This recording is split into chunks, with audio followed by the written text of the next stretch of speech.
दोस्तों नमस्कार। आपके बीच में लेके आ गया हूँ एक शानदार कहानी। और कहानी वो होती है, कहानी इस नाते सुनाया जाता है कि जिस कहानी को सुन करके आप अपने जीवन को सही मार्ग पे ले जा सकें, सही ट्रैक पे आप चल रहे हैं नहीं, इसकी जांच हो सके।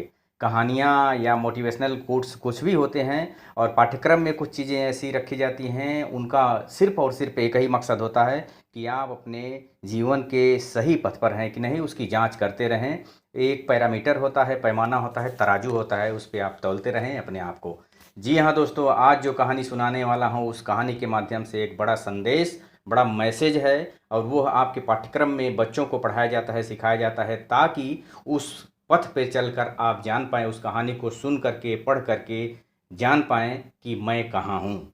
तो आइए उस कहानी की तरफ ले चलता हूँ। कहानी जुड़ी है अंगुलीमाल डाकू से।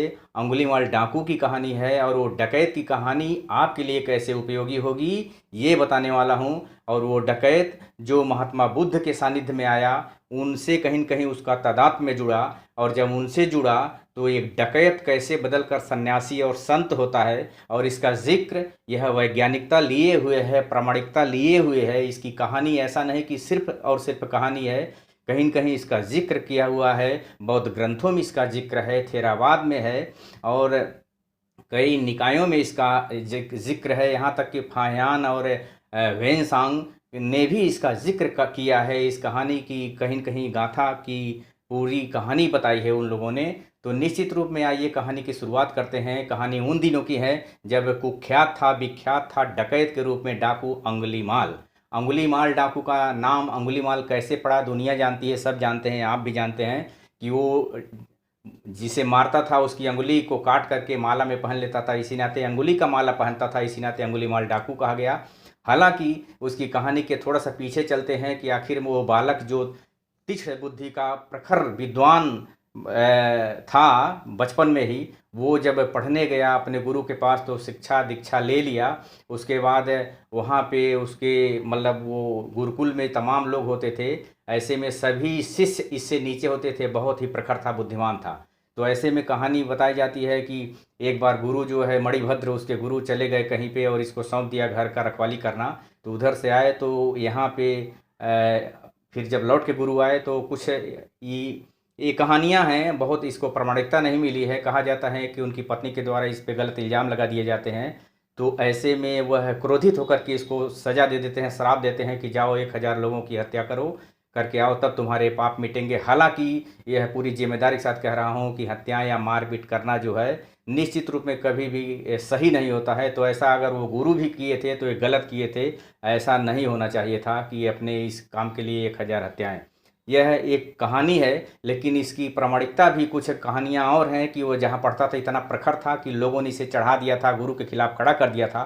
गुरु ने कहा कि जाओ ये अंगुली गिनो, इतना गिनो, जंगल में रहो, भटको, उसके बदले में तुम्हें शिक्षा मिलेगी। ये सब कहानियाँ हैं अंगुली माल डाकू की। तो अंगुली माल डाकू की जो भी कहानी है कैसे आपके लिए उपयोगी है उसकी कहानी बताता हूँ। तो गया, वो जंगल में रहता था, निकल गया, उसको सज़ा मिल गई, और गया लोगों को मारता था। और एक अंगुली कब गिनेगा, कैसे गुरु को विश्वास होगा मणिभद्र को, तो एक अंगुली मारता था, यहाँ पहन लेता था माले में। ऐसे में करते करते 99 लोगों को मार चुका था। और बुद्ध की कहानी वही एंट्री लेती है, क्योंकि कौशल नरेश प्रसेनजीत उस समय थे और बौद्ध धर्म के अनुयायी थे। वहाँ पे एक जेतवन विहार बना दिया था कौशल में। कौशल की राजधानी श्रावस्ती हुआ करती थी। दोनों कहानी देखिएगा कि उधर अंगुलीमाल डाकू श्रावस्ती के जंगलों में तहलका मचा रखा है, इधर महात्मा बुद्ध की एंट्री हो रही है कौशल में, क्योंकि कौशल में ही वो वर्षा काल में रहते थे, वहीं पे अपने अनुयायियों को शिक्षा दीक्षा दिया करते थे। ऐसे में वहाँ पे जब वो गए तो वहाँ के लोगों आतंक का भय था, उससे डरे हुए थे, सहमे हुए थे उससे, अंगुलीमाल डाकू से। उनके चेहरे पर देखकर महात्मा बुद्ध जब अपने दर्शन के लिए, धम्म के लिए, प्रचार प्रसार के लिए, अपनी बातें कहने के लिए, बौद्ध धर्म के प्रचार प्रसार के लिए बातें कहने, कथा कहने की बात और मूड मनसा बनाई, तो उनके चेहरे पर भाव देखा अपने लोगों को जो सुन रहे थे। तो एक डरा हुआ, सहमा हुआ चेहरा सामने बैठा था। तो कारण पूछा तो पता चला कि वहाँ पे एक डकैत आया है जो कोई भी जाता है जंगल में मार कर उसका एक अंगुली काट के माला पहन लेता है, मतलब हत्या पे हत्या करते जा रहा है।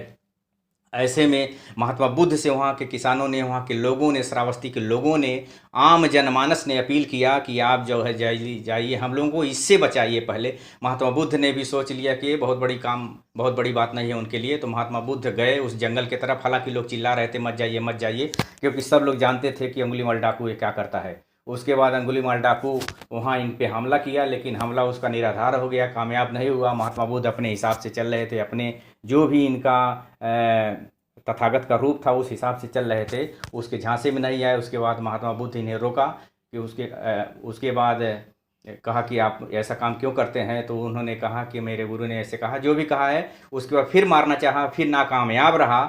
उसके बाद अंगुलीमाल डाकू को महात्मा बुद्ध कुछ समझाए, सिखाए कि आप स्थिर नहीं हैं, स्थिर मन हो जाइए। कहा कि आप स्थिर हो जाओ, श्रमण रुक जाओ। तो कहा नहीं, स्थिर मैं हूँ, तुम नहीं हो। मैं सबके प्रति दया भाव रखता हूँ, आप दया भाव नहीं रखते हो। अहिंसक बनो, आप अहिंसक बनो, अहिंसक, हिंसा त्याग दो। तमाम वार्ता हुआ उन दोनों के बीच में, शास्त्रार्थ हुआ। और शास्त्रार्थ में महात्मा बुद्ध से कौन टिक पाएगा।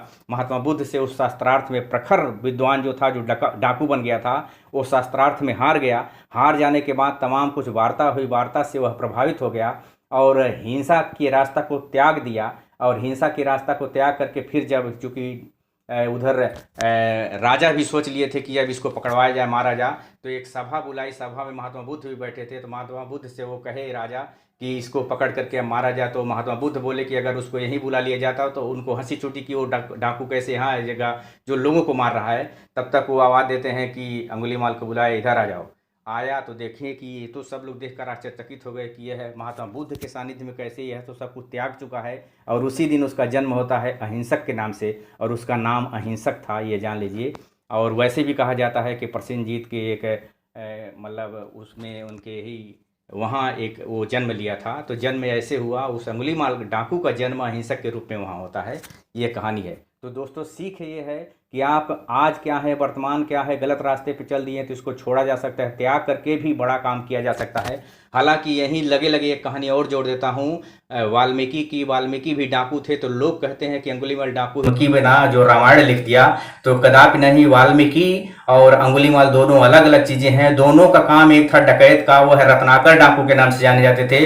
वो जो है नारद मुनि के संपर्क में आया। नारद मुनि गए वहां तो कहे कि अरे क्यों ऐसा कर रहे हो। तो वो कहा कि मैं परिवार पालन पोषण के लिए कर रहा हूं। तो उन्होंने कहा कि तुम्हारा परिवार इसमें साथ देगा तुम्हारा। कहा ऑफकोर्स साथ देगा, सब लोग साथ देंगे। कहा जाओ पूछ कर आओ, तुम्हें विश्वास नहीं तो मुझे इस पेड़ में बांध दो, आओगे छोड़ोगे तब मैं जाऊंगा। गया पूछ के आया तो गाँव उसके परिवार वाले बोले कि मैं नहीं, मुझे क्यों आपके, मैं इसमें शामिल नहीं होऊंगा। आया, बहुत ही लज्जापूर्वक नतमस्तक हुआ, उनके शरण में आ गया। और उस दिन से वो जो है वाल्मीकि बन गया। तो वाल्मीकि महर्षि वाल्मीकि बन गया जो रामायण की रचना करी। तो ये सब कहानी रही है। तो आपके रास्ते अगर आपके अनुकूल नहीं है, परिवार के खिलाफ जा रहे हैं, तो निश्चित आप त्याग करके और शांत मन से सोचेंगे तो एक रास्ता मिलेगा। और उसी रास्ते का नाम है बौद्ध धर्म। उस सिखाया बौद्ध धर्म ने। और आप शांति से अहिंसा अपनाइए, हिंसा को त्याग दीजिए। बहुत बहुत धन्यवाद।